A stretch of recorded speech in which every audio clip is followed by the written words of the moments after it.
Right. Well, I'm in a mood and I can't stop and speak to nobody. I'm in too much of a fluster.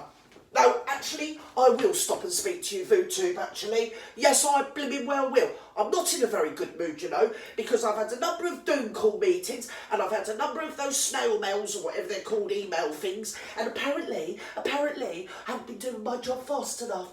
No, because there's a certain person, who shall remain nameless, that is making quite a lot of demands on your old Gert. Yes, and she said, we're coming over to do a lot of charity work and we're going to be staying at your Frogmore cottage and we need it spick and span. And if you don't do it to my exact recommendations and demands, I'm going to get you blackballed. So there you go. That's bloody nice, isn't it? She said to me, I want fresh flowers in every room. She says, and I don't want none of them shitty bloody English bleeding roses that drop their petals everywhere, she said, and I don't want none of them bloody dahlias. She said, I want orchids, she said. I want orchids sent in from your Japanese land. What a bloody cheek. She said, I said, what about them? She said, I'll tell you another thing. She said, if I so much as spot one bleeding lily in any of the vases, in any of my multitude of rooms, she says, I'm going to take them out and I'm going to beat you to death with the blooming ends of them. I said, I'd like to see you try. Bloody cow. Who did she think she is? I said, listen up, I said to her. I didn't care who knew it either. I said to her, listen, you might be used to bullying children, but I think you'll find that this is significantly bigger than a child. And if you're going to start talking smack to me, my dear, well, two can play at that bloody game, can't they? Well, she said, if you don't do exactly what I want, she said, I'm going to have you fun from your VIP, luxury, elite domestic agency. I said, well, you can't do that, I bloody run it. She said, I'll have you bloody blackballed. She said, I'll have you banned from everywhere. And she said, if that doesn't work, she said, I'll have your bank account shut down. She said, I'll have all your insurance documents. She said, they'll all be cancelled. She said, and your name will be de rigueur. What a bloody bitch, de rigueur. My name's Gertie Bleed Rude. No one can nick that name off me.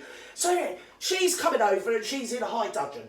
Yes, she is. She wants everything to be perfect. I said to her, what's she doing over here anyway, Rachel? Oh, she said, I'm coming over to give a speech, she said, it's going to be a groundbreaking speech. She said, on the account of the fact that I need some, well, I've got to break some ground, she said, because everything seems to be against me at the moment. So I need everything to be perfect. I said, what are you going to give a speech about? She said, me and Barry are coming over, she said, and we're involved with the Well Child charity. I said, what Well Child charity? She said, it's some sort of charity shit, something or other that wants children to be well when they're bleeding ill or something. She said, I don't bloody know, Gert. She said, I don't know the nitty-gritty of it. She said, all I know is I'm coming over to make a speech. She said, and that's the main thing, me. She said, I'm going to illuminate the stage. Illuminate the bloody stage, my fat arse. In other words, she's going to stand there and talk a load of old shit as usual, isn't she, VooTube? She's coming over here to get all the bloody limelight. I said, bloody well, child. I said, well, that's a turn up for the books. I said, are you bringing your children? She said, you what? I said, your children, you know those two children that you seem to have but are quite invisible? Oh, she said, I don't know what you're talking about. I said, no, you've got a couple of children. I said, do you remember Archie? She said, oh yeah, Archwell. She said, that's my charity. She said, that's what I'm coming over to promote. I said, no, never mind your charity, love. I said, what's happening to your children? You know, Little Bet and Lilybet or whatever her bleeding name is, the other one that nobody's ever seen since, well, I've only seen the back of their heads. Yes. Oh, she said, oh yeah, I know who you're on about. She said, nah, she said, they won't be with me. So I said, well, what children do you want to make well? Because I won't be funny, but I thought for a moment she thought she was like bleeding Mother Teresa or something, or Jesus. She could probably just touch the hand, you know, touch them on the head, and then they'd be cured or something, you know, because they used to do that, you know. They used to do that between me and you. They used to call it touching of the king or the queen, they did. And they used to actually line up when they had leprosy or one thing and another. I mean, adults, obviously. Well, it might have been kids as well. But back in the day, you know, back a few hundred years ago, I mean, well before I was born, yeah, so they used to call it touching for the king's evil or touching for the queen's evil. So if you had something wrong with you, you could line up and then once a year, the king or the queen would come out of their house, I don't know whether it was Buckingham Palace or wherever it was, they come out and they touch them, you see, like that. And with the touch, they were healed, you see. So maybe that's what she thinks she's going to be doing. Maybe she thinks that she's going to come over here and like cure a load of people or some shit. Stupid blimmin' wench. Anyway, yeah, so she's over here and bleeding going. I'm not in a good mood about it because I don't like being spoken to like I'm a lump of shit. Mind you, I should be blimmin' used to it by now, shouldn't I? Really? But you never really get used to it, especially from a snipe like her. I don't mind if they're quality people, or if they just ignore me. I mean, that does well as well for me. I mean, I ain't fussy.